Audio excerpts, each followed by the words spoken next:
ఈ క్షేత్రంతో విశేషమైనటువంటి అనుబంధం ఏర్పడిపోయినటువంటి మహాపురుషులు కారణజన్ములు సద్గురువు భగవాన్ శ్రీ రమణ మహర్షి. రమణ మహర్షి యొక్క జీవితమే రమణతత్వము.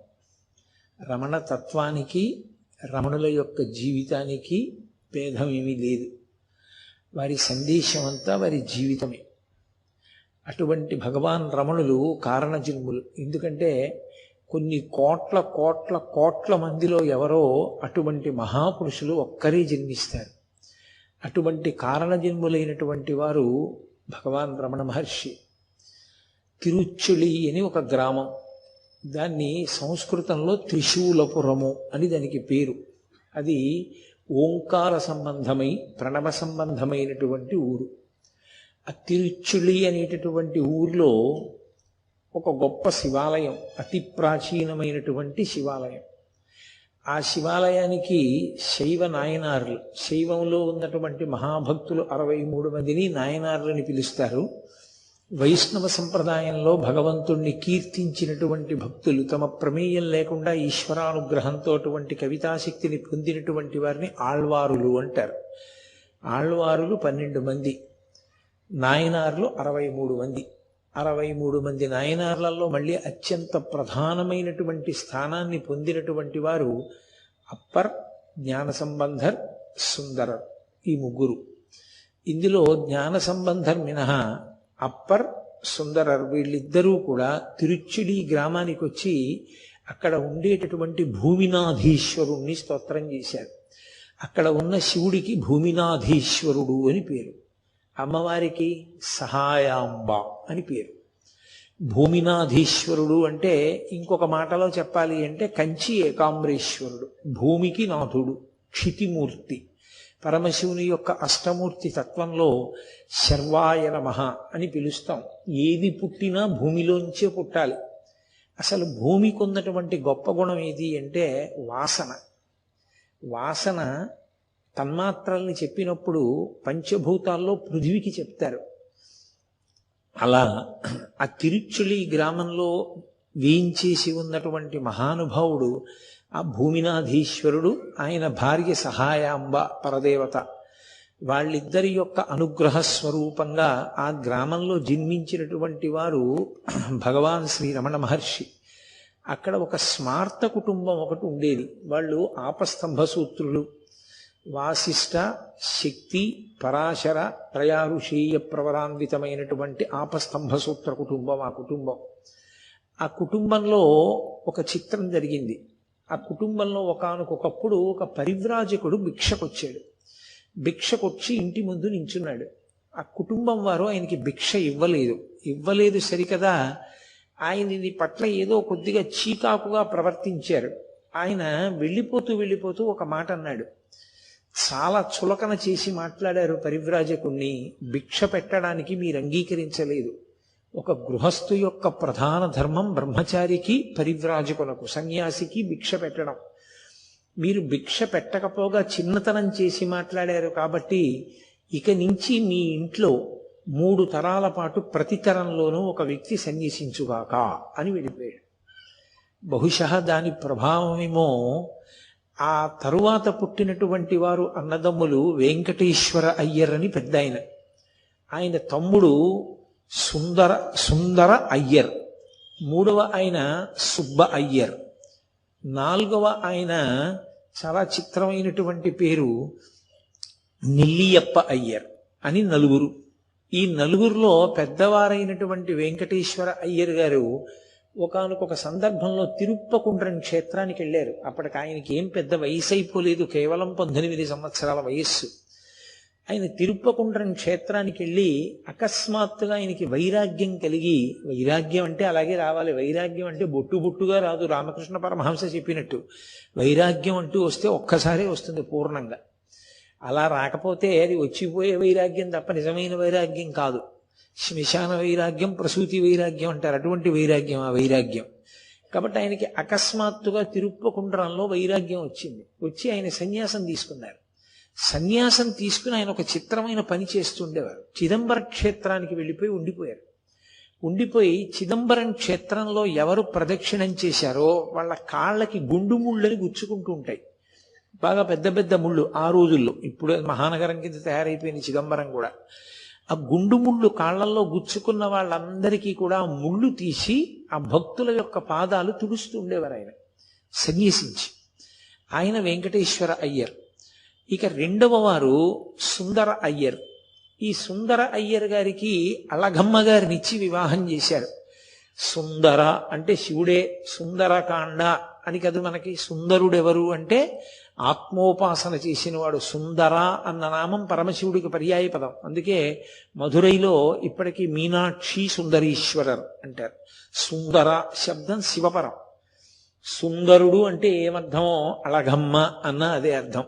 అళఘ అంటే సొగసు అని. సొగసు అంటే సౌందర్యం, సుందరంగా ఉండడమే. సుందరయ్యర్ అన్నా కూడా సుందరంగా ఉండడమే. కాబట్టి ఇద్దరి పేర్లలో ఉన్నది సుందరము, సొబగే. సుందరయ్యర్ గారికి ఓ లక్షణం. ఆయన చాలా చిన్న ఉద్యోగంతో జీవితాన్ని ప్రారంభం చేశారు. చిన్న ఉద్యోగంతో ప్రారంభం చేసినటువంటి వ్యక్తి అంచెలంచెల మీద ఎంత కష్టపడి జీవితంలో వృద్ధిలోకి వచ్చారంటే, ఆయన దస్తావేజులు రాసేవారు. రాస్తూ ఆ రోజుల్లో న్యాయ సంబంధమైనటువంటి వృత్తి విద్య ఉత్తీర్ణుడు కాకుండానే ఆయనకున్న అనుభవం రీత్యా ఆయనని న్యాయవాదిగా గుర్తిస్తూ పట్టా ఇచ్చేది ప్రభుత్వం. అటువంటి పట్టా పొందారు. చాలా పెద్ద గృహం ఒకటి కట్టారు. ఆయన తన స్వంత డబ్బుతో బ్రాహ్మణులందరికీ ఒక శ్మశాన వాటికని ఏర్పాటు చేశారు, స్థలాన్ని కొని. చాలా విశేషంగా తనకు వచ్చిన ద్రవ్యంలో చాలా భాగం సహాయాంబ అమ్మవారి యొక్క అనుగ్రహం కోసమని, ఆమె యొక్క కైంకర్యం కోసమని ఖర్చు పెడుతూ ఉండేవారు. ఆ రోజుల్లో ఒక మాట చెప్పుకుంటుండేవారు, దొంగలు కూడా కొట్టని బండి ఎవరిది అంటే సుందరయ్యర్ గారి బండి. బళ్ళు దోచుకుంటుండేవారు ఆ రోజుల్లో. సుందరయ్యర్ గారి బండి ఎడుతోందంటే దొంగలు దోచుకునేవారు కాదు, చెట్ల చాటుకు వెళ్ళిపోయేవారు, ఆ బండి వెళ్ళిపోనివ్వండి అని. అంత మంచి పేరు తెచ్చుకున్న వ్యక్తి. ఆయన ఎంత మంచి పేరు తెచ్చుకున్నారో అళగమ్మ గారు కూడా నిరతాన్నదాత. మహాతల్లి ఇంటికొచ్చిన వాళ్ళకి ఏ సమయంలో వచ్చినా అన్నం వండి పెడుతూ ఉండేవారు. ఇదే రమణ మహర్షి యొక్క జీవిత తత్వం అంటే. ఒక మహాపురుషుడు ఇంట్లో ఆవిర్భవించాలి అంటే పూర్వపుణ్యం ఉండాలి. ఆ పూర్వం ఆ కుటుంబంలో ఉండేటటువంటి దంపతులు తమ ఆశ్రమాన్ని పవిత్రం చేసుకుని ఆ ఆశ్రమాన్ని చక్కగా ఉపయోగించుకున్న వాళ్ళై ఉండాలి. దేనికోసం గృహస్థాశ్రమంలో ప్రవేశించారో దానికోసం జీవించిన వాళ్ళైతే పరమేశ్వరుని యొక్క అనుగ్రహం కలుగుతుంది. ఉన్నది గృహస్థాశ్రమం, ఓడికి అన్నం పెట్టేది లేదు, ఓ మంచి పని లేదు, ఓడికి ఓ పండిచ్చేది లేదు, ఓడికి ఓ కాయ ఇచ్చేది లేదు, ఓ యజ్ఞం చేసేది లేదు, ఓ యాగం చేసేది లేదు, ఓ హవిస్సు ఇచ్చేది లేదు, ఓ దేవాలయానికి వెళ్ళేది లేదు, ఓ బొట్టెట్టుకోవడం అంతకన్నా లేదు. ఇంకెక్కడి నుంచి ఈశ్వరానుగ్రహం కలగమంటే కలుగుతుంది? అసలు కలిగే అవకాశమే ఉండదు అటువంటి వారికి. ఎవరికి కలుగుతుంది అంటే పరమేశ్వరుని యొక్క అనుగ్రహం పొందాలి అంటే గృహస్థాశ్రమంలో ఉన్నవాడు గృహస్థుగా బ్రతికితే. కాబట్టి ఆ తల్లికి యథార్థంగా ఆలోచిస్తే సుందరయ్యర్ గారి కన్నా కూడా భగవద్భక్తి చాలా విశేషం. ఆయన ఆచారకాండ జోలికి అంతగా వెళ్ళేవాడు కాదు, ఆయన జ్ఞాన మార్గంలో ప్రయాణం చేస్తుండేవాడు. అళగమ్మ గారు అలా కాదు. ఆవిడ దక్షిణామూర్తి స్తోత్రం దగ్గర నుంచి అనేకమైనటువంటి స్తోత్రములు కంఠగతం. ఆవిడ వేదాంతం అంటే ఆవిడికి చాలా ప్రీతి. అసలు మీరు జాగ్రత్తగా గమనిస్తే మీకు ఒక చిత్రమైన విషయం బోధపడుతుంది. మహాత్ములు జన్మించినప్పుడు తండ్రి కన్నా కూడా చాలా చోట్ల ఆ పిల్లవాని యొక్క తల్లికి భగవద్భక్తి వేదాంతమునందు విశేషమైన అనురక్తి ఉన్న కుటుంబాల్లోనే మహాపురుషులు జన్మిస్తుంటారు. మీరు శంకరాచార్యుల వారి దగ్గర నుంచి పరిశీలించండి, మీకు ఎప్పుడు చూసినా ఈ గుణం కనపడుతుంది. తల్లి యందు ఆ లక్షణం ఎక్కడ బాగా ప్రకాశిస్తుందో అక్కడే అటువంటి మహాపురుష జననం జరిగేటటువంటి అవకాశం కూడా ఉంటుంది. ఆ ఊళ్ళో ఎవరైనా ఏదైనా వేదాంత సంబంధమైన పాటలు పద్యాలు నేర్చుకోవాలంటే అళగమ్మ గారిని ఆశ్రయించేవారు. ఈ సుందరయ్యర్ గారికి ఒక చెల్లెలు ఉండేది, ఆమె పేరు లక్ష్మి. ఆ లక్ష్మి అనేటటువంటి ఆవిడంటే సుందరయ్యర్ గారికి చాలా ప్రీతి. కానీ ఆమె పెళ్ళైపోయిన తర్వాత ఒక కొడుకుని కంది. ఆ కొడుకు పేరు రామస్వామి. ఆ కొడుకునికని ఆమె శరీరాన్ని విడిచిపెట్టేసింది. అందుకని సుందరయ్యర్ గారికి కోరిక, అరే నాకొక కొడుకు ఉండి ఉంటే ఆ పిల్లవాడికి ఇచ్చి పెళ్లి చేద్దును కదా, నాకు ముందు ఒక కొడుకు పుట్టుంటే, ఆ పిల్ల పుట్టడం కన్నా ముందే ఓ కొడుకు పుట్టుంటే, నాకు కూతురు పుట్టుంటే ఆ పిల్లవాడికి ఇచ్చి చేద్దును కదా, ఎంత సంతోషంగా ఉండేది అని ఆయన అనుకుంటూ ఉండేవారు. కానీ పాపం ఎప్పుడూ కూడా ఆ పిల్లవాడు పుట్టి పెద్దవాడు అవుతున్నాడు, కానీ ఈయన కడుపున కూతురు పుట్టలేదు. ముందు పిల్లవాడు పుట్టేశాడంటే ఆ చెల్లెలి కొడుకు పుట్టేశాడు, ఈయనకి కూతురు పుట్టట్లేదు. మొట్టమొదట ఓ కూతురు పుట్టింది, ఆయన సంతోషించారు. కానీ ఆమె ఎక్కువ కాలం ఉండలేదు, శరీరం వదిలేసింది ఆ పిల్ల. ఆ తర్వాత ఒక కొడుకు పుట్టాడు, ఆయనకి నాగస్వామి అని పేరు పెట్టుకున్నారు. ఎవరు? సుందరయ్యర్ గారు. మీరు పేర్లు మర్చిపోతూ ఉండకూడదు. సుందరయ్యర్ గారు తన పెద్ద కొడుక్కి నాగస్వామి అని పేరు పెట్టుకున్నారు. రెండవసారి గర్భం ధరించింది అళగమ్మ గారు. ఈసారైనా ఆడపిల్ల పుడుతుందేమో, ఆడపిల్ల పుడితే ఆ ఆడపిల్లని తన మేనకోడలు తన చెల్లెలి కూతురికి ఇచ్చి, తన చెల్లెలి కొడుక్కిచ్చి రామస్వామికి ఇచ్చి వివాహం చెయ్యాలి అని ఆయన కోరిక. అళగమ్మ గారు పురిటి నిప్పులు పడుతోంది. అళగమ్మ గారి అత్తగారు అంటే సుందరయ్యర్ గారి తల్లిగారు లక్ష్మీ అమ్మాళ్, ఆవిడ పేరు. లక్ష్మీ అమ్మాళ్ గారును ఒక కళ్ళు లేని ఆవిడ, ఒక వృద్ధురాలు పురుడు పోస్తున్నారు. ఈయన ఆశగా బయట ఎదురు చూస్తున్నారు, మంచి వార్త వస్తుందేమో అని. మంచి వార్త అంటే కొడుకున్నాడు కదా, కూతురు పుడుతుందేమో, ఆ చెల్లెలి కొడుక్కిచ్చి చెయ్యాలి, పాపం చెల్లెలు ఏ లోకంలో ఉందో సంతోషిస్తుంది, మళ్ళీ సంబంధం ఏర్పడుతుందని. ఈ కళ్ళు లేని ఆవిడ బయటికి వచ్చి ఓ మాట అంది, కొడుకు పుట్టాడయా అంది. కొడుకు పుట్టాడయా అంటే లోకంలో అందరూ సంతోషిస్తారు, సుందరయ్యర్ గారు ఏడిచారు. ఆవిడంది ఎందుకు ఏడుస్తున్నావు అంది. ఈసారి కూతురు పుట్టలేదు, పుట్టిన కూతురు వెళ్ళిపోయింది, ఈసారైనా కూతురు పుడుతుందేమో, ఆ మేనల్లుడికి ఇద్దామంటే ఆ పిల్ల దక్కలేదు, ఆ మొట్టమొదట పుట్టిన పిల్ల. ఇప్పుడు ఆడపిల్ల పుట్టలేదు, మళ్ళీ మగపిల్లాడు పుట్టాడు. ఆ వచ్చి చెప్పిన ఆవిడెవరు? కళ్ళు లేనావిడే. ఆ కళ్ళు లేనావిడ వచ్చి చెప్తోంది, ఎందుకయా అంత బాధపడతావు, అపారమైన తేజోమూర్తి, కారణజన్ముడు, మరొక పరమేశ్వరుడయా నీ కడుపున పుట్టినవాడు, వెళ్ళి చూసుకో, నీకు ఆ బాధ ఉండదు అంది. కళ్ళు లేనావిడ ఏం చూసింది, ఎలా చూసింది ఆ పిల్లాన్ని అంటే, బహుశా పుట్టిన పిల్లవాని యొక్క అపారమైనటువంటి తేజస్సు కన్నులు లేకపోయినా ఆ తల్లికి దర్శనమయ్యి ఉండాలి అని మనం అనవలసి ఉంటుంది, అంతే. సరే, ఆ పిల్లవాడిని చూశారు, సంతోషించారు.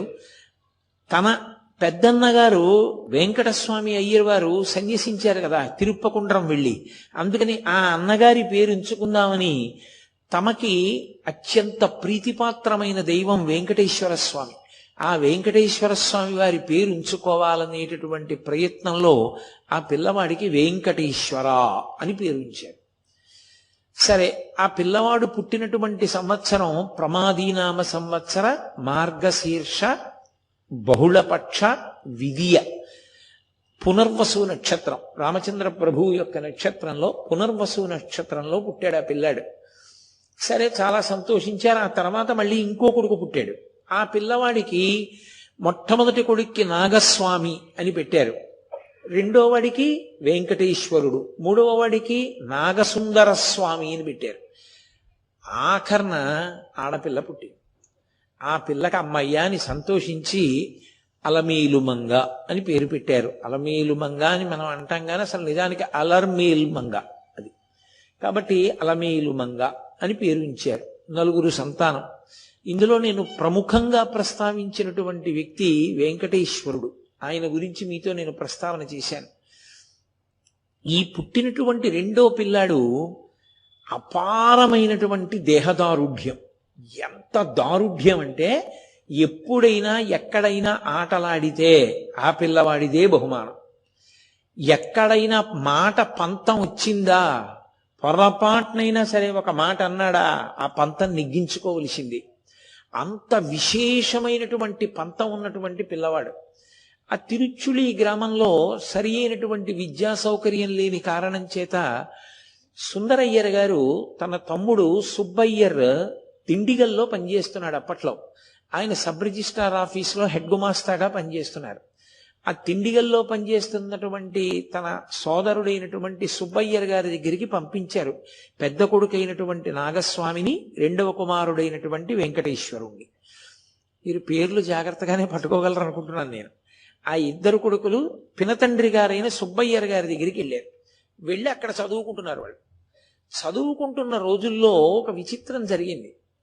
ఈ వెంకటేశ్వరుడు అన్న పిల్లవాడు ఉన్నాడే, సుందరయ్యర్ గారి రెండో కొడుకు, ఇతను ఎటువంటి నిద్రపోయేవాడంటే అసలు అటువంటి నిద్ర ఇక ప్రపంచంలో ఎవరికీ ఉండదు. అంత ముద్దు నిద్ర. అతను నిద్ర లేచి ఉండగా ఆటలాడితే ప్రతి ఆటలోనూ గెలుస్తాడు, ఎవరినైనా కొట్టగలడు. అందుకని పిల్లలకు ఆయన అంటే చాలా కక్ష ఉండేది. ఈ కక్ష ఉన్న పిల్లలు ఏం చేసేవారంటే ఆయన నిద్రపోయినప్పుడు బాగా నిద్రపోయడం చూసి రెండు చేతులతో పట్టి పైకెత్తి నడిపించి తీసుకెడుతుండేవారు. ఇంట్లోంచి నిశ్శబ్దంగా తీసుకెళ్ళిపోయి దూరంగా ఎక్కడో ఏ ఏటి ఒడ్డునో పడుకోబెట్టి అందరూ కర్రలు తీసుకొచ్చి కొట్టేసి చేతులతో గుద్దేసేవారు, ఒళ్ళంతా గిల్లేసేవారు. ఆయనకి తెలివి వచ్చేది కాదు. ఆయన్ని మళ్ళీ రెండు చంకల కింద చేతులు వేసి మళ్ళీ నడిపించుకుంటూ తీసుకొచ్చి ఇంట్లో పడుకోబెట్టేసేవారు. ఆయన మరునాడు ఉదయం నిద్రలేచి యథాప్రకారంగా పాఠశాలకు వెళ్ళిపోయేవాడు. వెళ్ళిపోయి ఒంటి మీద ఎక్కడో ఆ గిల్లులు చూసుకుని ఏమిటివన్నీ అని అడిగితే పక్క పిల్లలు చెప్పేవారు, మేమే నిన్ను గుద్దేశాన్ని తీసుకెళ్ళాలి. ఆయనకు అప్పుడు తెలిసేది వాళ్ళు గుద్దారు గిల్లారు అని. అసలు అప్పటి వరకు ఆయనకి తెలిసేది కాదు. అసలు గమ్మత్తంతా అక్కడుంది. అసలు శరీరం నిద్రలోకి వెళ్ళిపోయిన తర్వాత ఏం జరిగినా తెలుసుకోలేనటువంటి బండతనాన్ని శరీరం పొందడం ప్రారంభించింది అంటే అది సామాన్యమైన నిద్ర కాదు. ఆ పిల్లవాడికి తన ప్రమేయం లేకుండా తనకి తెలియకుండానే సమాధి స్థితిలోకి వెళ్ళేటటువంటి లక్షణం. ఆ సమాధి స్థితిలో ఉండగా శరీరం ఎంత బడలిపోయినా, అసలు శరీరం ఏమైపోయినా దాంతో సంబంధం లేకుండా ఉండగలిగినటువంటి స్థితి బాల్యంలోనే పొటమరించేయి. ఇప్పుడు నాకు చెప్పండి రమణతత్వం ఏమిటో. రమణ మహర్షి యొక్క తత్వం ఏమి అని నన్ను అడిగారనుకోండి, నేనేం చెప్పవలసి ఉంటుందంటే కొన్ని కోట్ల జన్మల పాటు సాధన చేసి చేసి చేసి చేసి చేసి చేసి శరీరం విడిచిపెట్టేసినటువంటి వ్యక్తికి పరమేశ్వరుడు ఇది చిట్ట చివరి జన్మ, నువ్వు ప్రారంధం అనుభవించడానికి ఆఖరిసారి వెడుతున్నావు అని నిర్ణయం చేసి పంపినప్పుడు ఆయన భవిష్యత్ జీవితాన్ని దృష్టిలో పెట్టుకుని ఆయనకు ఒక అపూర్వమైన శక్తిని కల్పించి పంపాడు. ఇది మీకు ప్రారంభంలో వినడానికి చాలా విచిత్రమైన విషయంలా అనిపిస్తుంది. అదేమిటి అంత కొట్టినా తెలివి రాకపోవడం ఏమిటి అని. ఎంత తెలివిరాని స్థితిలో ఉండేవారంటే ఆ సుబ్బయ్యర్ గారికి ఒక కొడుకుండేవాడు, అతని పేరు శ్రీనివాస అయ్యర్. ఆ శ్రీనివాస అయ్యర్ పుట్టినరోజు జరిగింది ఒకప్పుడు. అన్నగారి కొడుకులు కదూ, నాగస్వామిని ఈ వెంకటేశ్వరుడును. వీళ్లతో సమానంగా పెంచేది మహాతల్లి శేషయ్యర్ గారి భార్య. కన్న కొడుకు పుట్టినరోజు వచ్చింది. వాళ్ళు ఇతను తొందరగా పడుకునేవాడు వెంకటేశ్వరుడు. వాళ్ళు అన్నారు, మేము చీకటి పడిందిరా దేవాలయానికి వెడతాం, వెళ్ళి దేవాలయంలో దర్శనం చేసుకుని భగవతికి నమస్కారం చేసుకుని వస్తాం, నువ్వు ఇంట్లో పడుకో, మేము వచ్చి తలుపు కొట్టాక తలుపు తీయన్నారు. అలాగేనన్నాడు. వాళ్ళు వెళ్ళిపోయారు గుడికి. ఈయన తలుపులన్నీ వేసేసుకుని పడుకుని నిద్రపోయాడు. ఎంతసేపు ఉంటారండి గుడికి వెళ్ళిన వాళ్ళు? ఓ గంటో గంటన్నరో గడిపారు, వచ్చేసారు. వచ్చి తలుపులు కొట్టారు, తీయలేదు. గోడలు ఎక్కారు, కిటికీలు కొట్టారు, పెద్ద పెద్ద దొంగలు తీసుకొచ్చారు, దొంగలతో తలుపులు కొట్టారు. వీధిలో వాళ్ళందరూ వచ్చేసారు, ఊళ్ళో వాళ్ళందరూ వచ్చేసారు, పెద్ద పెద్ద కేకలేశారు, డప్పులు కొట్టారు, అరుపులు అరిచారు, లేవలేదు. ఆఖరికి ఒక వ్యక్తి ఇంటి గోడ దూకి లోపలికి వెళ్ళాడు. లోపలికెళ్ళి ఈ పిల్లవాడు పడుకుని నిద్రపోతున్నటువంటి గది తలుపు తీయాలి, తాళం వేసుకున్నాడు, బయట వేసి పడుకున్నాడు. ఈ తాళం తీయడానికి లేస్తే కదూ ఎంత అరిచినా, ఆ తలుపు సందులోంచి కర్ర పెట్టి కొట్టినా లేవట్లేదు. చాలా మంది అనుకున్నారు ఆ ఊళ్ళో వాళ్ళ, పిల్లాడికి ఏదో జరగరాని ప్రమాదం ఏదో జరిగిపోయింది అనుకున్నారు. మారు తాళం చెవులు తీసుకొచ్చారు. మొత్తం మీద ఏదో ఒక తాళం చెవికి ఆ తాళం ఊడింది. లోపలికి వెళ్ళారు. ఈ పిల్లవాడు శుభ్రంగా ఊపిరి తీస్తున్నాడు, పడుకున్నాడు. ఏమిటి వీడు లేవడు, దొంగ నిద్రేమోనని అందరూ కలిసి కొట్టేశారు. అందరూ కలిపి గిల్లేశారు, రక్కేశారు, ఎత్తి పడేశారు. వాడు నిద్ర లేవలేదు. వాడు ఎప్పుడో తనంత తాను తెలివి వచ్చింది ఆ పిల్లాడికి. వచ్చి వాడు అన్నాడు, కొన్ని గంటలు అయిపోయిన తర్వాత ఎందుకున్నారు మీ అందరూ నా చుట్టూ అని అడిగాడు. ఎందుకున్నారేమిట్రా, నువ్వు నిద్రపోయావా, అసలు ఏమైపోయావురా, ఇది ఎక్కడ ప్రారంధం రా, ఇంతమంది వచ్చి గోడ దూకి దొంగతాళంతో తలుపు తీసి మారుతాళంతో లోపలికొచ్చి కొట్టి గిల్లి రెక్కి చేసిన నిద్ర లేవా, ఏమిట్రా నీకు నిద్ర అని అడిగారు. ఆయన అన్నాడు, నాకు అలాగే నిద్ర పట్టేస్తుంది, నాకు తెలియదు, పడుకుంటే అలాగే నిద్ర పడుతుంది అన్నాడు. అంటే నిద్రలో నడిచే అలవాటు కాదు, ఆయన నిద్రలో తీసుకెళ్లి కొట్టేస్తుండేవారు స్నేహితుడు, అంత నిద్రపోయేవాడు. అది సామాన్యంగా ఎవరికీ లోకంలో అలా నిద్రపడుతుంది అని చెప్పడం సాధ్యమయ్యే విషయం కాదు. ఆయన శరీరం సమాధిలోకి వెళ్ళిపోయినప్పుడు ఆ శరీరానికి ఏమైపోయినా సరే తెలియని తత్వం ప్రారంభమునందే అంకురించింది. అసలు ఆ స్థితికి వెళ్ళడం మాట దేవుడెరుగు. ధ్యానం చేసుకునేటప్పుడు మీ పంచేంద్రియములు మనస్సు కలిపి మీరు దేన్ని ధ్యానం చేస్తున్నారో దాని మీద కొద్దిసేపు నిలబెట్టడం సాధ్యం కాదు. కొద్దిసేపు అంటే నిమిషాలు అనుకోకండి, కొన్ని సెకండ్లు నిలబెట్టడం సాధ్యం కాదు. ఏదో భగవంతుని యొక్క పాదముల వంక చూసి ఆయన పాదముల మీద దృష్టి నిలబెట్టి ధ్యానం చేద్దామంటే 2-3 క్షణాల్లో మనసు వెంటనే జారిపోయి ఇంకొక వైపుకి వెళ్ళిపోతుంది. ధ్యానంలోనే నిలబడినటువంటి మనస్సు ఆత్మయందు లయం అయిపోయి అసలు మనసు ఇంద్రియములు పనిచేయడం పూర్తిగా ఆగిపోతే అంత గాఢమైనటువంటి సుషుప్తి సమానమైన స్థితికి వెడితే సమాధి. అంత గొప్ప స్థితికి ఎంత సాధన చేస్తే వెళ్ళగలరు. ఏ సాధనా బలం లేకుండా పిల్లవాడు కనీసం అతనికి అది సమాధి అని తెలియదు, అది సుషుప్తి అని తెలియదు, అతను ఏ వేదాంత శాస్త్రం చదువుకోలేదు, అతను ఏ గురువు గారికి శుశ్రూష చేయలేదు, అతను ఏమీ తెలుసుకోలేదు. తెలుసుకోకుండా అతనికి సంభవం అయింది. అప్పుడు ఏమని చెప్పవలసి ఉంటుంది? అకస్మాత్తుగా కోట్ల మందిలో ఒకరికి వచ్చే జబ్బు కాదది, అది ఈశ్వరుని యొక్క కృప. ఆయనకి సంచితం పూర్తయిపోయింది. ఇన్ని కోట్ల జన్మలలో ఆయన చేసిన సాధనో అది చివరి జన్మలో పండాలి. అందుకని ప్రారంభంలోనే ఆ పిల్లవాడికి అటువంటి అలవాటు ఏర్పడింది. సరే, ఆ పిల్లవాడిని పాఠశాలలో వేసినప్పుడు వెంకటేశ్వర అని రాయమంటే వెంకటరమణన్ అని రాశారు. ఆ కారణం చేత ఆ పిల్లవాడిని వెంకటేశ్వర అని పిలవడం ఆప్చేసి వెంకటరమణన్ అని పిలవడం ప్రారంభమైంది.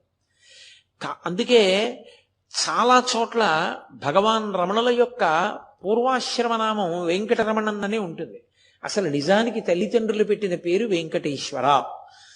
సరే, రోజులు గడిచిపోతున్నాయి. ఎంత బండతనంతో ఆటలాడేవారంటే ఆ రోజుల్లోనూ పిల్లలందరికీ కలిపి ఒక సంకేతం.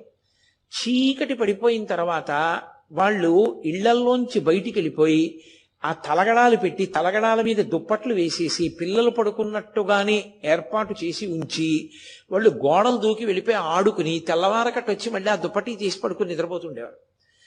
అసలు చదువు అన్న దాని మీద శ్రద్ధ ఎన్నడూ లేదా వెంకటరమణంకి. చదువుకుందామన్న తాపత్రయం కానీ చదువుకోవాలన్న జిజ్ఞాస కానీ ఆయనకి లేనే లేవు. కానీ ఆయన గొప్పతనం ఏమిటంటే ఆయన ఏకసంతాగ్రాహి. ఆ కారణం చేత ఎవరైనా పాఠం చెప్పే ఉపాధ్యాయుడు ఆ ప్రశ్నకి జవాబు ఏమిటి, ఆ పద్యం ఏమిటి చెప్పని ఎవరినైనా అడిగితే ఆ పిల్లవాడు పద్యం చెప్పిన తర్వాత ఒక్కసారి విని ఈయనకి వచ్చేసేది. ఈయన నువ్వు చెప్పు అంటే యథాతథంగా చెప్పేసేవారు. చెప్పేసి బయటికి వెళ్ళగానే తరగతి గదిలోంచి దాన్ని తుమ్మేసినట్టుగా విడిచిపెట్టేసి వెళ్ళిపోయేవారు. మళ్ళీ ఆటలే తప్ప పుస్తకం తీసింది లేదు, చదువుకున్నది లేదు, పేసవుదామన్న ధోరణి అసలే లేదు. కాలం గడిచిపోతోంది అలాగా. ఈలోగా ఆ సుబ్బయ్యర్ గారికి మధురై బదిలీ అయింది. కాబట్టి ఈ ఇద్దరు పిల్లల్ని తన కొడుకుని భార్యని తీసుకుని సుబ్బయ్యర్ గారు మధురై వచ్చేశారు. ఈ వచ్చేసిన తర్వాత ఒక హఠాత్ సంఘటన ఒకటి జరిగింది. అక్కడ వాళ్ళు మధురైలో ఉన్నటువంటి సమయంలో అకస్మాత్తుగా ఈ వెంకటరమణన్ మరియు నాగస్వామి అనబడేటటువంటి పిల్లల యొక్క తండ్రి అయినటువంటి సుందరయ్యర్ గారు గొప్ప సుస్థి చేసింది. పాపం గబగబా వెళ్ళాడు ఈ సుబ్బయ్యర్ గారి పిల్లల్ని తీసుకుని. 3-4 రోజుల తర్వాత ఆయన శరీరం వదిలిపెట్టేశారు. అకస్మాత్తుగా భర్త చనిపోవడంలో అలగమ్మ గారు విపరీతమైన దుఃఖానికి వశురాలైంది. అప్పటికి ఆఖరి ఆడపిల్ల చాలా పసిపిల్ల, దానికి పెద్దగా ప్రాయం వచ్చినటువంటి పిల్ల కాదు. అంత చిన్న పిల్లలు. అందుకని సుబ్బయ్యర్ గారు అన్నారు, ఇంతమందిని పోషించడం కష్టం కదా, 2 పిల్లల్ని తీసుకెళ్లి మధురైలో నేనే చదివిస్తానని పెద్దవాళ్ళిద్దరిని, అంటే నాగస్వామిని వెంకటరమణన్ని తనతో తీసుకుని వెళ్ళిపోయారు. ఇక మిగిలినటువంటి వాళ్ళు 2, ఆ అలమేలుమంగ, ఆ పైన పుట్టినటువంటి నాగసుందర స్వామి.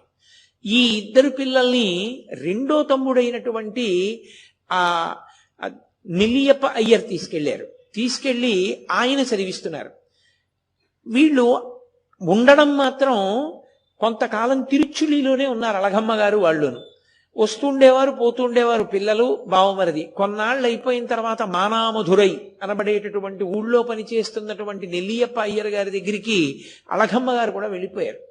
ఈ పిల్లలిద్దరూ మధురైలో చదువుకుంటూ ఉండేవారు. పెద్ద పిల్లలిద్దరూ సుబ్బయ్యర్ గారి దగ్గర చదువుతున్నారు. అక్కడ కౌండిన్య నది అని ఒక నది, ఒకానొకప్పుడు విపరీతమైనటువంటి క్షామం వస్తే కౌండిన్య మహర్షి పరమశివుణ్ణి స్తోత్రం చేశాడు. పరమశివుడు అనుగ్రహించి ఆ నదిని ప్రవహింపచేశాడు. అందుకని ఆ మహర్షి పేరు మీద కౌండిన్య నది అనేటటువంటి నది ఆవిర్భవించింది.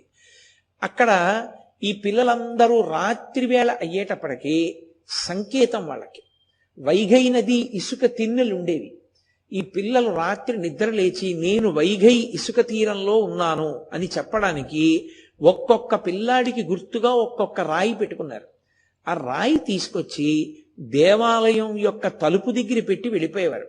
ఒక్కొక్కడు రాత్రి నిద్ర లేవడం, గోడ దూకి రావడం, ఓ 2 తలగడాలు పెట్టడం, దుప్పటి పెట్టేయడం, వచ్చి రాళ్ళు చూసుకోవడం, ఆ రాళ్లని బట్టి గుర్తుపట్టేవారు. ఫలానా వాడు వచ్చాడు, ఫలానా వాడు వచ్చాడు, ఫలానా వాడు వచ్చాడు, ఇప్పటికే వైఘై తీరంలో ఉన్నాడని. వీళ్ళందరూ అక్కడ ఎన్ని రాళ్ళు ఉన్నాయో అంతమంది పిల్లలు వైఘై తీరంలో ఉన్నారని గుర్తు. వీళ్ళందరూ ఇళ్లలో లేరు, పడుకున్నారని తల్లిదండ్రులు అనుకుంటున్నారు. వీళ్ళు రాత్రి వేళ వైఘై నదిలో దూకి బాగా వరదలలో ఉన్నటువంటి నదిలో ఈత కొట్టేవారు కటిక చీకట్లో. ఆ కటిక చీకట్లో చంద్రుని యొక్క వెన్నెల కాంతులలో ఇసుక తిన్నెల మీద ఆటలాడుకునేవారు. నేను ఇంత స్పష్టంగా, ఇంత వివరంగా మీతో ఎందుకు చెప్తున్నానో తెలుసా? మీరు పట్టుకోవాలి ఒక విషయాన్ని. వీటన్నిటికీ కూడా ప్రధాన పాత్ర ఎవరు అంటే ఈ వెంకటరమణంది.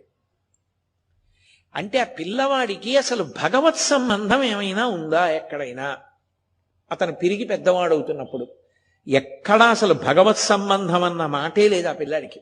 ఏదో నియమంగా అతనికి గర్భాష్టమంలో చేశారు ఉపనయనం. గర్భాష్టమంలో ఉపనయనం చేశారని నియమంగా సంధ్యావందనం చేశాడు, ప్రతి పూట సహస్రగాయత్రి చేశాడు, అలా ఏం లేదు. అతని అనురక్తి చదువు మీద కూడా లేదు.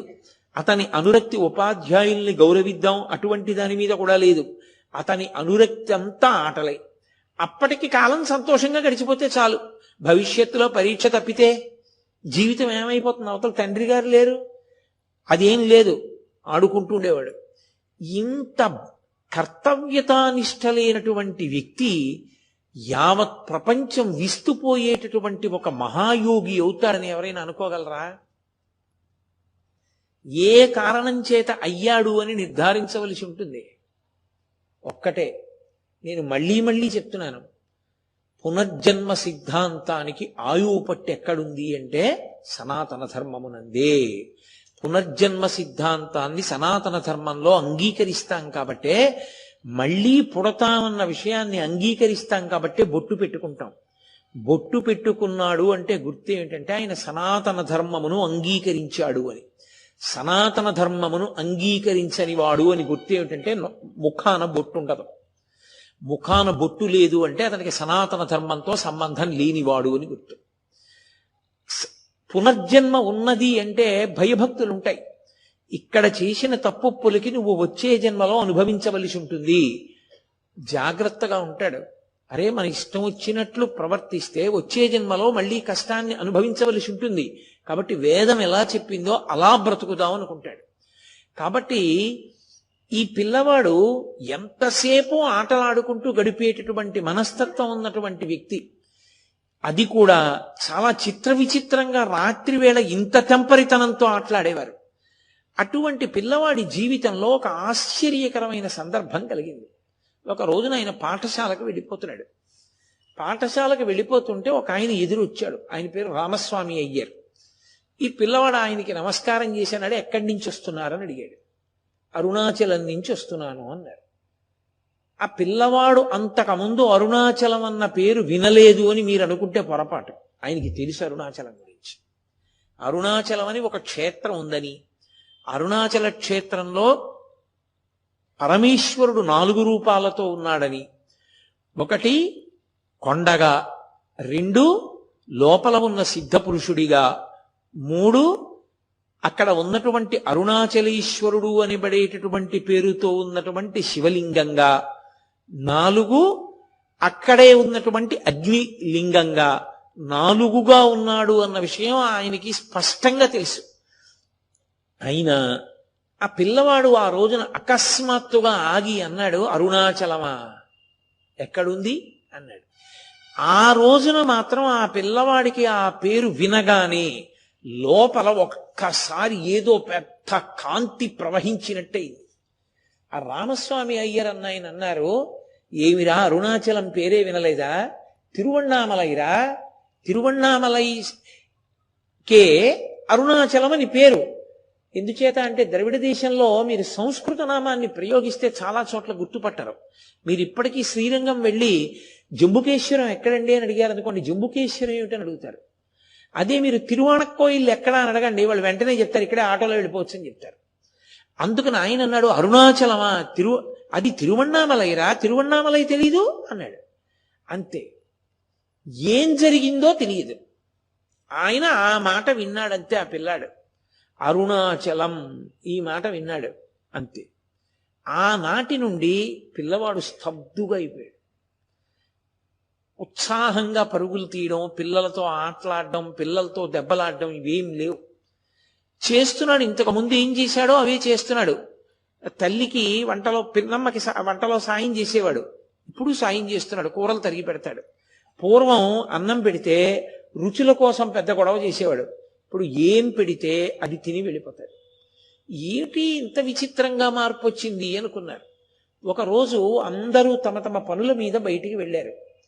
ఈ పిల్లవాడు ఒక్కడు మేడ మీద గదిలో కూర్చునున్నాడు. ఇప్పటికీ రమణాశ్రమం వాళ్ళ యొక్క ఆధీనంలో ఉంది. నాకు జీవితంలో ఒక పెద్ద కోరిక, నేను మా మోహన్ రావు గారితో అన్నాను కూడా ఒకసారి, నాకు రమణులు ఎక్కడ పుట్టారో అక్కడి నుంచి అరుణాచలం వెళ్ళేంత వరకు మధ్యలో ఎన్ని మలుపులు తిరిగిందో ఆయన జీవితం, ఆ ప్రదేశాలన్నిటినీ చూస్తూ వెళ్ళాలని, అలాగే ఆయన అక్కడ ఎక్కడెక్కడ కూర్చుని తపస్సు చేశారో ఆ ప్రదేశాలన్నింటినీ కూడా చూడాలి అని నాకు కోరిక జీవితంలో.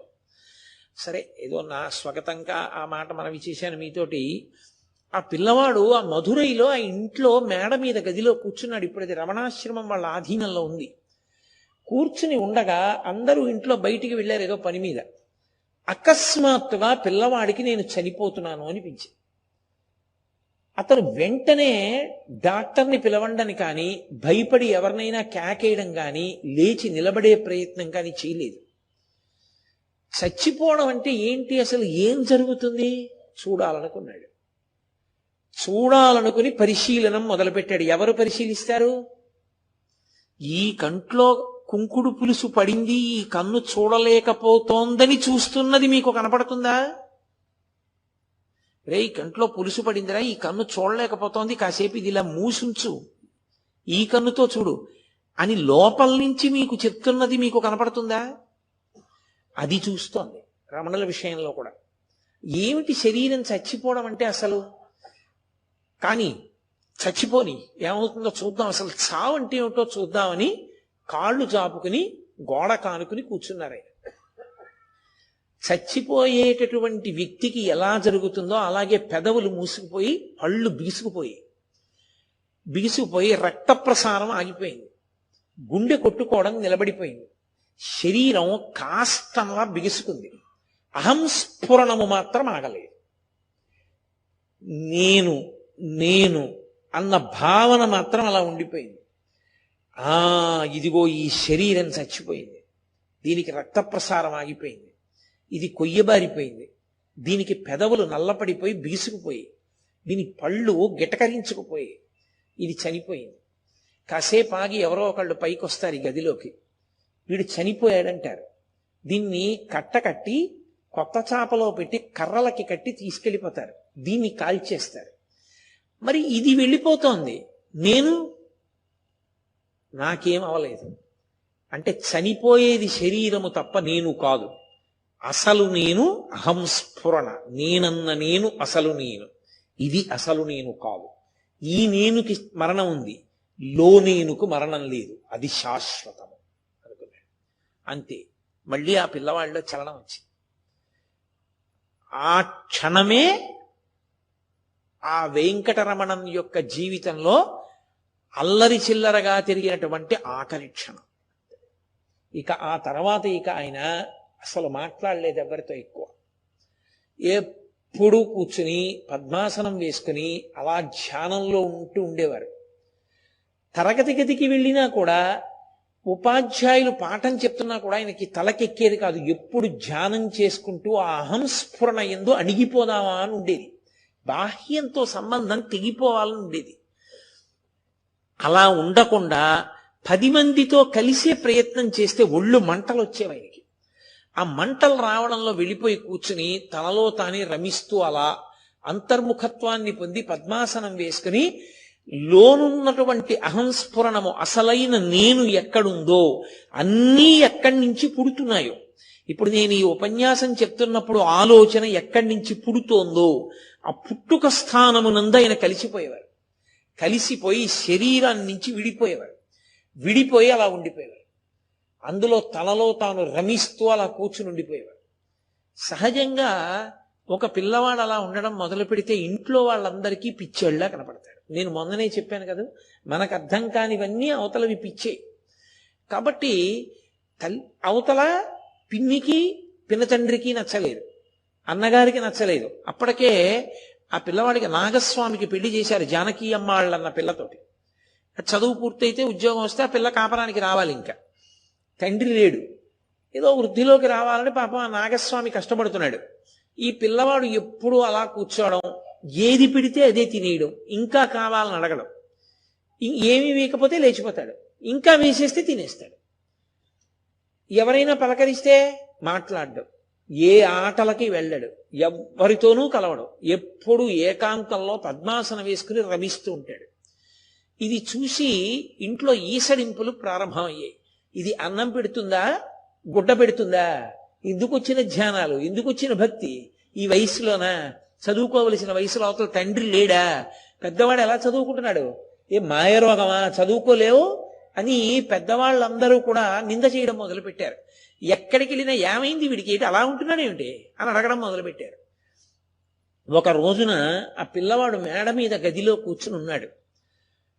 ఆయన సరిగ్గా ఇంగ్లీష్ గ్రామర్ పాఠం చదవలేదు అని చెప్పి ఆ ఉపాధ్యాయుడు 3 మాటలు దాన్ని వ్రాయమన్నాడు. అతి కష్టం మీద ఒక మాట రాశారు. లోపల నుంచి ఒక ప్రశ్న వస్తోంది, ఇందుకొరక కాలాన్ని ఇలా ఉపయోగించడానికా నువ్వు ఉన్నది, ఇలాగా నువ్వు ఉపయోగించవలసింది, నీలో నువ్వు రమించవలసిన వాడివి, ఎందుకు వచ్చింది ఈ 3 మాటలు రాయడం, ఇవన్నీ ఏమిటి కలిసి వస్తుంది దీనివల్ల అని బలవంతంగా ఎలాగో అలా 2వ మాట రాస్తూ ఉంటే ధ్యానంలోకి జారిపోతోంది మనసు. మెల్లిగా కూడా తీసుకుని 2వ మాట రాశారు. ఒక వాక్యం రాయడం, సమాధిలోకి వెళ్ళిపోతూ ఉండడం. అక్కడే ఉన్నాడు అన్నగారు నాగస్వామి, చూస్తున్నాడు, గమనిస్తున్నాడు. ఎక్కడ లేని కోపం వచ్చింది. ఏమిరా, నీలాంటి వాళ్ళకి ఇల్లు ఎందుకురా, నీలాంటి వాళ్ళకి ఇల్లు అక్కర్లేదు, నువ్వు ఏం చేద్దాం అనుకుంటున్నావో అదే చేస్తే పోలా, దానికి తగిన ప్రదేశానికి పోతే పోలా, ఎందుకురా నీకు ఇల్లు అన్నాడు ఆయన. ఇంతకుముందు ఎన్నో మాటలు అన్నాడు ఆ మాట, కానీ అది ఎక్కడో వెళ్ళి గుచ్చుకుంది రమణ మహర్షికి, ఆ వెంకటరమణంకి. నిజమే, నాకు ఇల్లెందుకు, నాకు ఏది కావాలో దాన్ని పొందడానికి వీలైన ప్రదేశం నాకు కావాలి, నాకు ఇల్లు అనవసరం, నాకు ఈ బంధువులు, ఈ సమాజం, వీటి మధ్య నేను ఉండవలసిన ప్రదేశం కాదు, నేను వెళ్ళిపోవాలి. నిజమే, ఇది నా తండ్రి మాట అనుకుని అకస్మాత్తుగా లేచి నిలబడ్డాడు. ఎక్కడికి వెడుతున్నావు అన్నాడు అన్నగారు. వెంటనే ఆ పిల్లవాడు అబద్ధం చెప్పాడు. ఇవాళ ఏదో ప్రైవేట్ క్లాస్ పెట్టారు, అదనపు తరగతులు నిర్వహిస్తున్నారు, కాబట్టి దానికి వెళ్ళాలి, వెడుతున్నాను పాఠశాలకు అన్నాడు. ఆయన అన్నాడు, అన్నగారు పరమేశ్వరుడు మార్గం కూడా చూపించాడు, కింద పెట్టెలో 5 రూపాయలు ఉన్నాయి. పిన్నిని అడిగి తాళంచివి తీసుకుని పెట్టి తీసి 5 రూపాయలు పట్టుకుని వెళ్ళి నా ఫీజు నీ ఫీజు కూడా స్కూల్లో కట్టు అన్నాడు. అలాగే అని గబగబా కిందకొచ్చాడు. స్కూల్కి వెడుతున్నానన్నాడు. పిన్నిగారు గబగబా అన్నం పెట్టింది. ఆ పిన్నిగారు పెట్టిన అన్నమే ఆయన ఇంట్లో తిన్న ఆఖరి అన్నం. ఏం పెట్టిందో గబగబగబగబ తినేశారు. ఒక్కసారి ఆ ఇంటి వంక కూడా వెళ్ళిపోతున్నాను కదా అని విడిచిపెట్టి వెళ్ళిపోయేవాడు ఒకసారి ఆపేక్షతో చూస్తాడు. కనీసం ఒక్కసారి ఆ ఇంటి వంక ఆపేక్షగా కూడా చూడలేదు. పెట్టి తీశారు. 5 రూపాయలు ఉన్నాయి. 2 రూపాయలు విడిచిపెట్టేశారు. 3 రూపాయలు తీసుకుని జేబులో పెట్టుకున్నారు. ఒక కాగితం ఒకటి తీసుకుని ఉత్తరం రాశారు. ఏమని రాశారంటే, నా తండ్రి పిలుపు నాకు అందింది. నా తండ్రిని వెతుక్కుంటూ ఇది బయలుదేరుతోంది. ఇది అంటే ఇది తాను వేరుగా చూడడం ప్రారంభమైపోయింది. నేను కాదు, నేను వేరు. ఇది నా చేత ధరింపబడిన శరీరం. ఇది బయలుదేరుతోంది. దీనికోసం ఎవ్వరూ శ్రమపడి వెతకవలసిన అవసరం లేదు.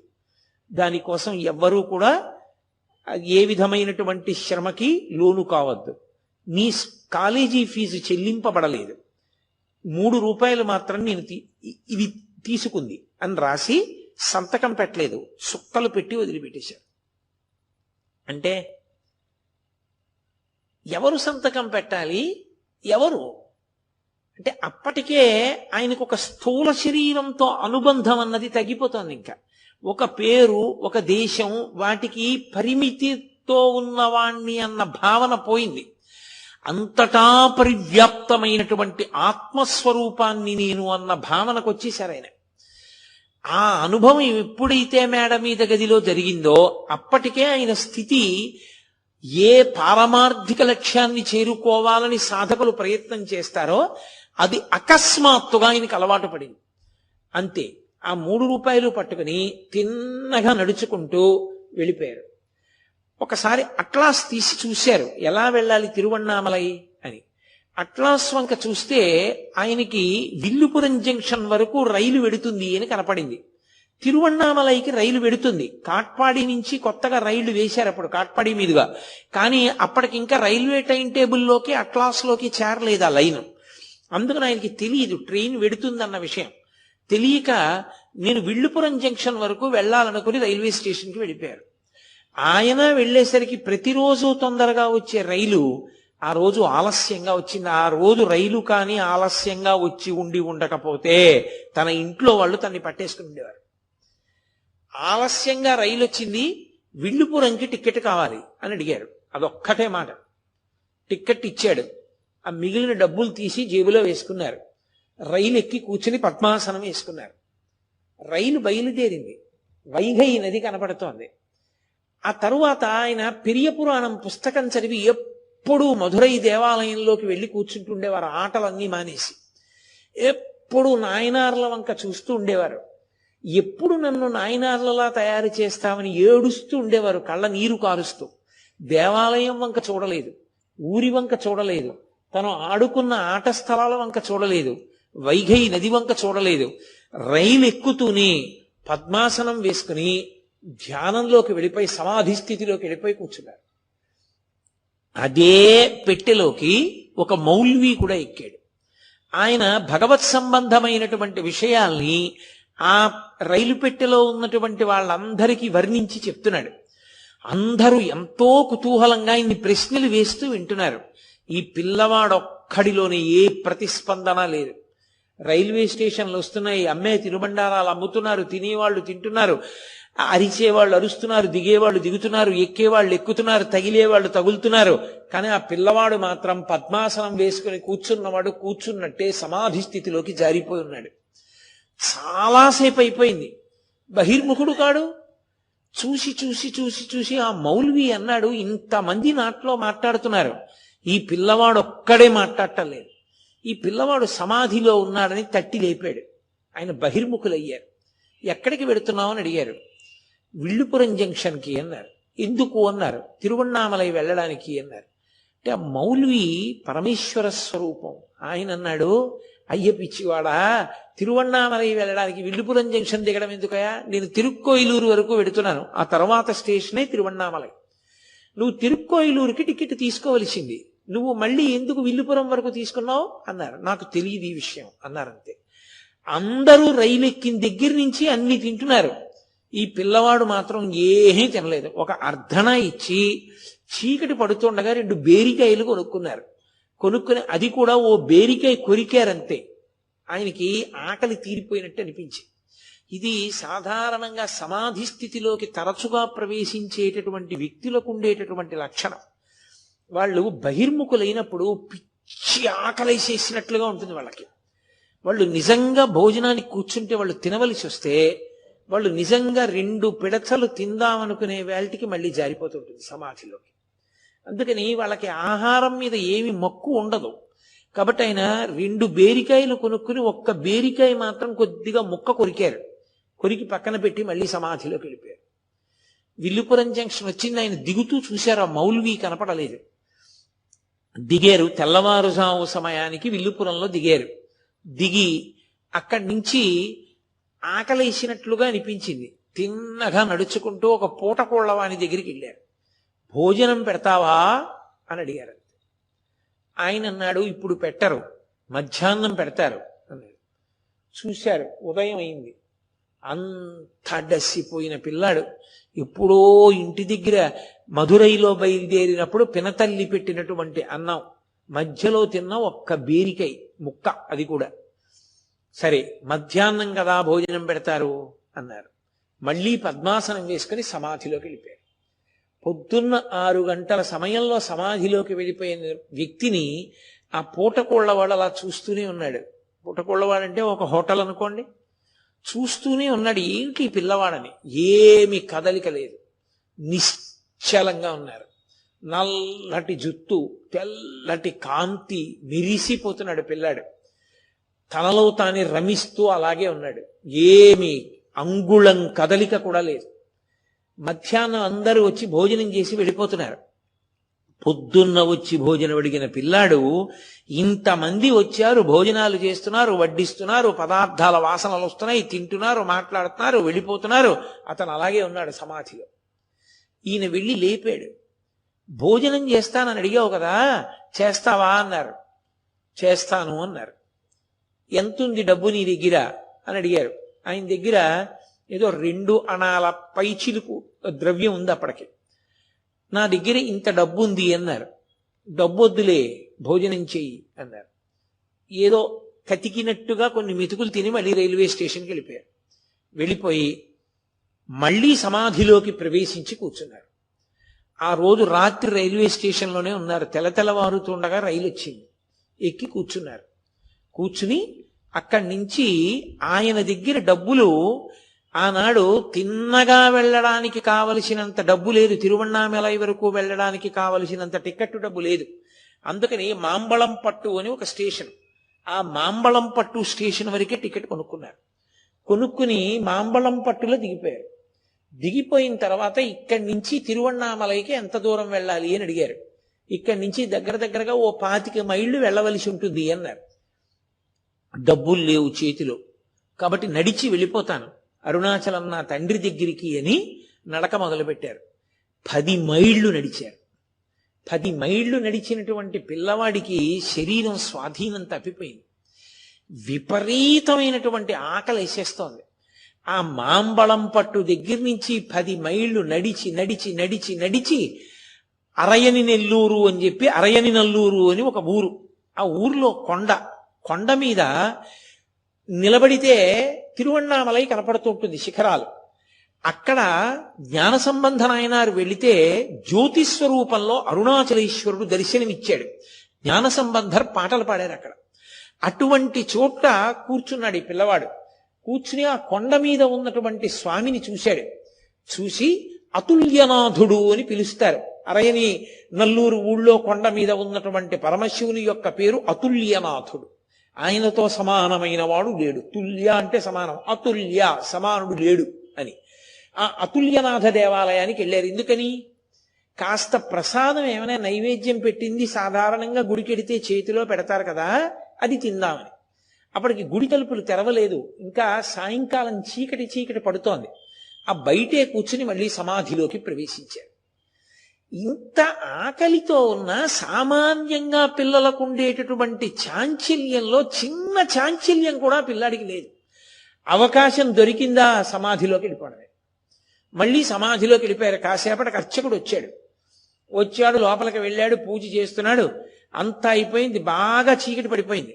బాగా చీకటి పడిపోయిన తర్వాత అతను వెళ్ళిపోతూ చూశాడు. ఎవరో చీకట్లో కూర్చున్నట్టుగా అనిపించింది మంటపంలో. ఎవరక్కడ మంటపం దగ్గర? తలుపులేసేస్తున్నాను, లేవండి అని గట్టిగా అరిచాడు. దగ్గరికి వచ్చి ఆయన ఉలిక్కి పడి బాహ్యంలోకి వచ్చారు. వచ్చి లేచి, చాలా ఆకలిగా ఉంది, ఏమైనా కొంచెం పెడతారా అని అడిగారు. కొద్దిగా ప్రసాదం పెడతారా అని అడిగారు. అడిగితే ప్రసాదమా ఇంకోట? ప్రతివాడు గుళ్ళోకి వచ్చి ఇప్పటిదాకా కూర్చున్నావు, ఇప్పుడు ప్రసాదమా అని ఒక్క తోపు తోశాడు. అంత దూరంలో పడిపోయారు. పడిపోతే అక్కడ వాద్యగాండ్రు ఉన్నారు. వాళ్ళు అక్కడికి కొద్ది ఫర్లాంగుల దూరం పెడితే అక్కడ కీలూరు అని ఒక క్షేత్రం, అక్కడ వీరాటేశ్వరుడు అంటారు పరమేశ్వరుడు. ఇంత దూరం వచ్చావు కదా, వాళ్ళు పరిచారకులు. అక్కడ మాతో పాటు రా, కొద్ది ఫర్లాంగులేగా, ఆ కీలూరు వెడితే అక్కడ మేము వాద్యం మోగిస్తూ ఉంటాం, మా వంతు ప్రసాదం పెడతారు, మేము పెడతాం, మాతో రా అన్నారు. మళ్ళీ కొన్ని ఫర్లాంగుల దూరం ఆ చీకట్లో నడుచుకుంటూ వీళ్లతో పాటుగా ఆ కీలూరు గ్రామానికి వెళ్ళారు. వెళ్ళి అక్కడ మళ్ళీ చిన్న గుట్ట మీద ఉన్నటువంటి ఆ వీరాటేశ్వర దేవాలయంలోకి వెళ్ళారు. అర్చనంతా పూర్తి చేసేసిన తర్వాత అర్చకుడిని అడిగారు, కొంచెం ప్రసాదం పెడతారా మాకు అని అడిగారు. అయితే ప్రసాదమా ఇంకేమన్నా అని ఆ అర్చకుడు కూడా తోసేశాడు. తోసేస్తే వాద్యగాళ్ళు చూసి అన్నారు, ఒక్కొక్క చోట ఒక్కొక్కళ్ళ అదృష్టం, పెడదామంటే మాత్రం అవకాశం ఉండద్దు, ఇక్కడ రాసి పెట్టి ఉండద్దు ఎవరికైనా పెట్టడానికి. అర్చకుడికి దక్కలేదు అదృష్టం. ఆ వాద్యగాళ్ళు అన్నారు, ఎందుకయ్యా పిల్లాన్ని అలా తోసేస్తావు, ఇంత ప్రసాదం అడిగితే ముఖం చూడవయ్యా, మట్టి కొట్టుకుపోయి అలా ఉందో, ఎక్కడి నుంచి వస్తున్నాడో, అస్తమానం అలా జపం చేసుకుంటూ సాధనలో ఉన్నాడు, మా వంతు ప్రసాదం వస్తుందిగా మేము వాద్యం చేసినందుకు, అది పెట్టు అన్నారు. ఆ వాద్యగాళ్ళకి ఇవ్వవలసిన ప్రసాదం కబళం తీసి పిల్లాడి చేతిలో పెట్టారు. అప్పటికి చాలాసేపు అయిపోయింది, మంచినీళ్లు కూడా తాగి. ఇది నోట్లో పెట్టుకుని తింటే వెక్కిళ్ళు వస్తాయేమో, పొలమారుతుందేమో, ఊళ్ళోకి వెళ్ళి ఇక్కడే బ్రాహ్మణ వీధి ఉంది, ఆ బ్రాహ్మణ వీధిలో మంచినీళ్ళు అడిగి ఈ ప్రసాదం తినవయా అన్నారు. మెల్లిగా ప్రసాదం ఆకు చేతిలో పట్టుకుని వెళ్ళారు బ్రాహ్మణ వీధి దగ్గరికి. వెళ్ళి ఒక ఇంటి ముందు నించుని, అమ్మా మంచినీళ్ళు ఇస్తారా అని అడిగారు. వాళ్ళు తీసుకొచ్చి మంచినీళ్ళ ఆ ఇసుక కుప్ప మీద పడుకుని రాత్రి చలిలో అలాగే నిద్రపోయారు. యోగరతో వా భోగరతో వా సంగరతో వా సంగ విహీన యస్య బ్రహ్మణి రమతి చిత్తం నందతి నందతి నందత్యేవా అంటారు శంకరాచార్యులు వారు. యోగమున్నా, భోగమున్నా, రోగమున్నా, కష్టమున్నా, సుఖమున్నా యోగి మనస్సు ఎప్పుడూ చిందులేస్తూనే ఉంటుంది. నిద్రపోయారు. మరునాటి ఉదయం ఆ బ్రాహ్మణ వీధి గుండా నడిచి వెడుతున్నారు. అక్కడ ముత్తుస్వామి భాగవతారు అని చెప్పి, భాగవతుడు అని చెప్పి ఒక ఆయన బ్రాహ్మణ కుటుంబం, ఆయన స్నానం చేస్తున్నాడు పెరట్లో, చూశారు. ఇక్కడి నుంచి మళ్ళీ చాలా దూరం నడవాలి, ఇంకా 10 మైళ్ళు ఉంది తిరువణ్ణామలై. అంత దూరం నడవద్దు, ఆ రోజున గోకులాష్టమి. అందుకని అయ్యా ఏదైనా కొంచెం పెడతారా, తిని వెళ్ళిపోతాను అని అడిగారు. ఆయన అన్నాడు, ఉండవయా, పక్కనే నదీ స్నానానికి వెళ్ళింది మా చెల్లెలు వితంతు, ఆమె స్నానానికి వెళ్ళింది, వచ్చిన తర్వాత ఏమైనా పెడుతుందిలే ఉండన్నారు. ఆయన అలాగే ఎదురు చూశారు. ఆ వెళ్ళిన వితంతు తిరిగి వచ్చింది. ఆమెకి పిల్లవాడి వంక చూస్తే ఈ పిల్లవాడిలో బాలకృష్ణుడు కనపడ్డాడు. నా అదృష్టం బాలకృష్ణుడే వచ్చాడని ఆమె పంచభక్ష పరమాన్నాలతోటి భోజనం పెట్టి, రాత్రి గోకులాష్టమి సమయంలో నైవేద్యం పెట్టడానికి తయారు చేసినటువంటి పదార్థాలన్నిటిలోంచి ఇంకా నైవేద్యం పెట్టకపోయినా, ఈ పిల్లవాడే కృష్ణుడు, ఈ పిల్లవాడు తింటే కృష్ణుడు తిన్నట్టే, ఇక నైవేద్యం ఏమిటి? అది ఆవిడ అదృష్టం. ఆమె ఒక బట్టలో కొన్ని పదార్థాలు మూట కట్టి ఈ పిల్లవాడి చేతికిచ్చి, నాయనా మార్గమధ్యంలో తింటూ వెళ్ళు అంది. 10 మైళ్ళు నడవాలి. 10 మైళ్ళు నడవాలని కాదు ఆయన బాధ, మా అప్ప దగ్గరికి ఎప్పుడు వెళతాను, మా తండ్రి దగ్గరికి, ఇంకా తిరువణ్ణామలై వెళ్ళడానికి అంతసేపా అని బాధ కలిగి ఆలోచించారు. చెవి కమ్మలు గుర్తొచ్చాయి. ఆయనకి బంగారు చెవిపోగులు ఉన్నాయి. సంప్రదాయాన్ని బట్టి ఉపనయనం చేసినప్పుడు చెవిపోగులు పెడతారు, వాటికి కెంపులు ఉన్నాయి. వెంటనే ఆ చెవి జోళ్లు 2 తీసేశారు. తీసేసి ఆ భాగవతుడి దగ్గరికి వెళ్ళి వితంతు యొక్క అన్నగారి దగ్గరికి, అయ్యా నేను తిరువణ్ణామలై బయలుదేరాలి, కొంచెం ఇవి తాకట్టు పెట్టుకుని ఒక్క 4 రూపాయలు ఇస్తారా నాకు అని అడిగారు. ఆయన దాన్ని అటు తిప్పాడు ఇటు తిప్పాడు, చూసుకున్నాడు, లెక్క కట్టుకున్నాడు, విలువ కట్టుకున్నాడు. బంగారం కెంపులు మంచివి ఎంత లేదన్నా 20 రూపాయలు చేస్తాయి ఆ రోజుల్లో. కాబట్టి 4 రూపాయలు ఇస్తే తాకట్టు వాకట్టు అయిపోయినా పర్వాలేదు, మనకి ఈ చెవుపోగులు వస్తాయనుకున్నాడు. అనుకుని తన విలాసం అంటే తన చిరునామా ఓ కాగితం మీద రాసిచ్చి, మళ్ళీ మర్చిపోతావేమో ఈ ఊరు అవిని, నువ్వు 4 రూపాయలు పంపించేసేయి, ఎవరితోన్నా పంపిస్తే నేను నీ చెవుపోగులు ఇచ్చేస్తానని 4 రూపాయలు ఇచ్చాడు. అంతే చాలనుకున్నారు. ఈ పిండి వంటల మూట పట్టుకున్నారు. ఆ ఇచ్చినటువంటి విలాసం కాగితం చింపేశారు. నీకు 4 రూపాయల కోసం ఈ చెవుపోగులు ఎందుకు తాకట్టు పెట్టుతున్నావు అని అడిగాడు ఆయన. ఆయన అన్నారు, ఏం లేదు, ప్రయాణంలో నా పెట్టెపోయింది, అందుకని ఈ చెవిపోగులు తాకట్టు పెడుతున్నాను అన్నారు. ఆ 4 రూపాయలు పుచ్చుకున్నారు. ఆ కాగితం చింపి అవతల పారేశారు. రైల్వే స్టేషన్కి వెళ్ళారు, కూర్చున్నారు. తెల్లవారుజామున రైలు బండి వచ్చింది, అందులోకి ఎక్కి కూర్చున్నారు. 10 మైళ్ళే కదూ, వెళ్ళిపోయారు. తెల్లవారుతోంది, 6-7 అవుతున్న సమయానికి తిరువణ్ణామలైలో దిగిపోయింది రైలు. రైలు దిగుతూనే పరుగు పరుగు పరుగు పరుగున శిఖరాల వంక చూస్తూ ఆ అరుణాచలేశ్వర దేవాలయంలోకి వెళ్ళిపోయారు. ఆ రోజుల్లో ఆలయానికి పునర్నిర్మాణం పనులు జరుగుతున్నాయి. అందుకని 8 గంటలు అయితే తప్ప దేవాలయం తలుపులవి తెరవడం సాధ్యమయ్యేది కాదు. ఏమి ఆశ్చర్యమో తెలియదు, ఆ రోజున గుడి తలుపులు తెరిచేశారు. అన్నిటికన్నా ఆశ్చర్యం ఏమిటంటే, అసలు అరుణాచలంలో అలా అర్చకుడు లేకుండా దేవాలయం తలుపులు బార్లా తెరిచి ఎప్పుడూ ఉండదు. అటువంటిది ఆ రోజున ఆలయం తలుపులు తెరిచి ఉన్నాయి, ఎవ్వరూ లేరు.